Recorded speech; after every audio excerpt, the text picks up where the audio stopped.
मुझसे बहुत कॉमन पूछा जाने वाला सवाल है कि अक्सर लोग मुझसे पूछते हैं कि मैम आपको हमेशा से पता था, बचपन से आप मोटिवेशनल स्पीकर होना चाहती थी या फिर आपको पता था कि आप बड़े होके एक मेकअप आर्टिस्ट बनेगी। और मज़े की बात है कि मेरा जवाब होता है कि 10 साल पहले तक मुझे पता भी नहीं था कि मोटिवेशनल स्पीकर इसे कहते हैं। मुझे ये भी नहीं पता था कि एक मेकअप आर्टिस्ट और एक ब्यूटिशियन में क्या डिफरेंस है।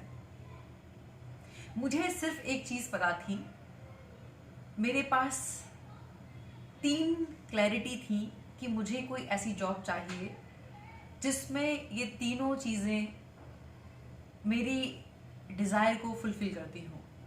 मैंने अपने पुराने वीडियोस में अपनी जर्नी शेयर की है, जहाँ मैंने बताया कि कैसे मैंने लॉ करी, उसके बाद प्रैक्टिस मैंने छोड़ के मैं वापस घर आ गई थी और 8 महीने घर पे ही रह के मैंने कुछ कम्युनिकेशन स्किल्स के ऊपर कुछ बुक्स लेके घर पे ही उस स्किल्स को सीखना शुरू किया।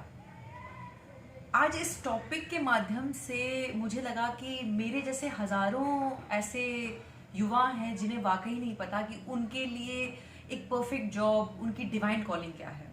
तो मुझे लगा कि एक सही टॉपिक है, इस पे मुझे वीडियो बनाना चाहिए। मैं इस वीडियो के माध्यम से आपको बताऊंगी कि मुझे एक मेकअप आर्टिस्ट कैसे बनना है, मुझे एक मोटिवेशनल स्पीकर बनना है, ये कॉलिंग मुझे कैसे मिली। 2009 में जब मैं घर पे थी तो जी टीवी पे एक शो आ रहा था और वहाँ पर कोई एक्सपर्ट थे जिनसे बच्चे अपने सवाल पूछ रहे थे। और उन्हीं में से एक बच्चे ने पूछा कि मुझे लाइफ में क्या करना है, मुझे बिल्कुल आइडिया नहीं है और मैं कैसे जानूं कि मुझे क्या करना है अपनी लाइफ में। तो जो वो एक्सपर्ट थे उन्होंने बहुत अच्छी एक बात कही कि हमारा सबकॉन्शियस माइंड हमारा बेस्ट फ्रेंड है। अनफॉर्चुनेटली हम इस ब्रेन पावर को गलत तरीके से यूज करते हैं। अक्सर हम अपने इस अवचेतन मन की शक्ति को गलत सवालों में उलझा लेते हैं। अक्सर हम खुद से सवाल करते हैं, काश ऐसा ना हुआ होता, काश ऐसा हो जाता, कहीं ऐसा हो गया तो, कहीं ऐसा ना हुआ तो। इस तरह के फियर वाले जो सवाल हैं वो हमारे अवचेतन मन को घेरे रहते हैं, जिस वजह से हम सही जवाब नहीं ले पाते। तो उन्होंने एक टेक्निक शेयर की थी। उन्होंने बताया था कि रात को सोने से पहले आप अपने अवचेतन मन से कहें कि तू मेरा बेस्ट फ्रेंड है और मुझे मार्गदर्शन देना तुम्हारी जिम्मेदारी है। मुझे लाइफ में क्या करना है मुझे तुम गाइड करो।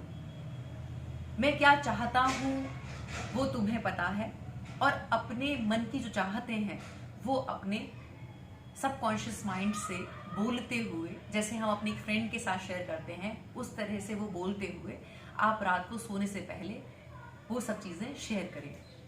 यहाँ मैं आप लोगों को बताना चाहूंगी कि मुझे क्लैरिटी बिल्कुल नहीं थी कि मुझे लाइफ में क्या करना है। बस मुझे ये चीज पता थी कि मुझे मेरी इंटेंशंस क्या हैं और मुझे बस 3 चीजों की क्लैरिटी थी कि मुझे करना क्या है। सबसे पहला, मुझे पता था कि मुझे एक ऐसी जॉब करनी है जहां मैं नए लोगों के साथ जुड़ पाऊं, नए लोगों के साथ मिल पाऊं। दूसरा, मुझे क्लैरिटी थी कि मैं कोई ऐसा काम करना चाहती हूं जिससे मैं लोगों के जीवन में वैल्यू ऐड कर पाऊं। तीसरी, मुझे क्लैरिटी थी कि मैं कोई ऐसा काम करना चाहती हूं जिससे मुझे ब्लेसिंग के साथ पैसा मिले। और जिस दिन मैंने इस टेक्निक के बारे में सुना जी टीवी के उस प्रोग्राम के थ्रू, मैंने उसी रात से अपने सबकॉन्शियस माइंड को रिक्वेस्ट करनी शुरू की कि तुम मेरे मार्गदर्शक बनो और मुझे बताओ कि मुझे लाइफ में करना क्या है। दिन बीतते गए, महीने हुए और तकरीबन 2.5-3 महीने तक मैं नियमित रूप से रात को सोने से पहले इसी तरह से अपने सबकॉन्शियस माइंड से बात करती रही, अपने एक बेस्ट फ्रेंड की तरह। तकरीबन 2.5-3 महीने बाद मेरी एक जूनियर थी जो एक ब्यूटिशियन थी, वो एक फाइल लेके आई और उसने मुझे बताया कि दीदी मेरी एक सीनियर ने बहुत सुंदर मेकअप किए हैं, मैं आपके साथ उसके मेकअप शेयर करना चाहती हूँ, मैं दिखाना चाहती हूँ कि उसने कितना अच्छा काम किया है। तो मैंने जैसे ही वो फाइल ली और मैंने जैसे ही वो पेज पलटने शुरू किए तो मैं बड़ी दंग थी, क्योंकि इससे पहले मैंने कभी भी प्रोफेशनल मेकअप देखा ही नहीं था। मैं जिस फैमिली से हूँ वहाँ 10 साल पहले तक भी हमारे यहाँ ब्यूटी सैलून कोई नहीं जाता था। हमारे घर में जो शादियाँ होती थी उसमें घर की ही कोई चाची या भाभी दुल्हन को तैयार कर दिया करती थी। तो मेरे लिए बहुत सरप्राइजिंग था कि एक नॉर्मल सी ऑर्डिनरी सी दिखने वाली लड़की भला की खूबसूरत किसी एक्टर की तरह दिख रही है, किसी एक्ट्रेस की तरह दिख रही है। और मैं उस फाइल को देखते हुए ऐसे खोई, और तभी मुझे एक आइडिया क्लिक हुआ कि अगर मैं भी मेकअप आर्टिस्ट की तरह अपना करियर स्टार्ट करूं तो क्या मेरी वो तीनों डिजायर फुलफिल हो पाएंगी इस करियर में। और तभी मैंने खुद से सवाल किया कि ये तीनों डिजायर मेरी फुलफिल हो रही है कि नहीं। मैंने देखा कि अगर मैं मेकअप आर्टिस्ट की तरह अपना करियर स्टार्ट करती हूँ तो मुझे नए लोगों के साथ इंटरेक्शन मिल रहा था, मैं वैल्यू ऐड कर पा रही थी, क्योंकि अगर मैं एक मेकअप आर्टिस्ट हो जाती हूँ तो हर इंसान के जीवन की सबसे सुंदर फीलिंग होती है कि वो ब्यूटीफुल दिख रहा है। और किसी लड़की की जिंदगी में वो वैल्यू ऐड करना, स्पेशली उसके वेडिंग डे के दिन, वो अपने में बहुत खास था। और जैसा कि हर माँ बाप की एक चाहत होती है कि उसकी बेटी उसकी शादी पर इस दुनिया की सबसे खूबसूरत दुल्हन दिखे, तो जाहिर सी बात है वो जो पैसा देंगे दुआओं के साथ मिलेगा। बस जब ये तीनों चीजें मुझे क्लैरिटी इन तीनों बातों ने दी तो मैंने डिसाइड किया कि अब मुझे मेकअप आर्टिस्ट ही बनना है। मैं आप लोगों को यहाँ ये बताना चाहूंगी कि मेकअप में मेरा कभी कोई इंटरेस्ट नहीं था, पर ये तीनों ही डिजायर्स इस प्रोफेशन के लिए परफेक्ट मैच थी। और मैंने डिसाइड किया कि मुझे एज अ मेकअप आर्टिस्ट अपना करियर स्टार्ट करना है। जब मैं एक मेकअप आर्टिस्ट के तौर पर मैंने काम स्टार्ट किया, उसके तकरीबन 2.5-3 साल बाद मुझे लोगों ने कॉम्प्लीमेंट करना शुरू किया कि आप बहुत अच्छा बोलती हैं, आपको तो मोटिवेशनल स्पीकर होना चाहिए था। तब तक मैं जान चुकी थी कि मोटिवेशनल स्पीकर क्या होता है।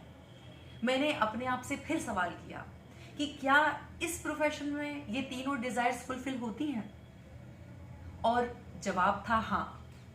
नए लोगों के साथ मिलना, इंटरेक्शन, उनकी लाइफ में वैल्यू ऐड करना, और उस वैल्यू ऐड करने के माध्यम से मिला हुआ पैसा जाहिर सी बात है दुआओं का पैसा था। इस तरह से मुझे दोनों ही प्रोफेशन में क्लैरिटी मिली। मैं उम्मीद करती हूं कि इस पावरफुल टेक्निक को आप सभी लोग अपनी अपनी लाइफ में यूज करेंगे और इसके अमेजिंग बेनिफिट्स से अपनी लाइफ की डिवाइन कॉलिंग के साथ खुद को कनेक्ट करेंगे। अगर ये वीडियो आपको अच्छा लगे तो लाइक कीजिए, सब्सक्राइब कीजिए, शेयर कीजिए। शुक्रिया।